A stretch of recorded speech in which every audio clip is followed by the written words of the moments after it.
পবিত্র আরাফাত মক্কার কাছে অবস্থিত একটি সমতল ভূমি, যা হজের সবচেয়ে গুরুত্বপূর্ণ অংশ।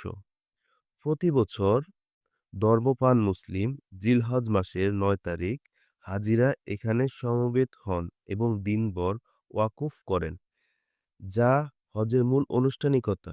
এই দিনে হাজিরা আল্লাহর কাছে দোয়া, তওবা এবং ক্ষমা প্রার্থনা করেন। আরাফাতের ময়দানে রহমত পাহাড় জাবাল রহমত রয়েছে, যেখানে মহানবী সাল্লাল্লাহু আলাইহি ওয়াসাল্লাম তার বিদায় হজের ভাষণ দিয়েছিলেন।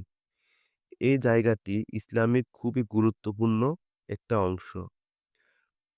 প্রতি বছর ধর্মপ্রাণ মুসলমান এই আরাফা রোজা রাখেন।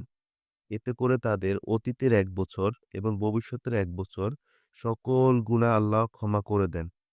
তাই এই দিনে সবার জন্য এই দোয়াটা পড়া খুবই গুরুত্বপূর্ণ। দোয়াটি হলো, লা ইলাহা ইল্লাল্লাহু ওয়াহদাহু লা শারীকা লাহু, লাহুল মুলক ওয়া লাহুল হামদু ওয়া হুয়া আলা কুল্লি শাইইন কাদির।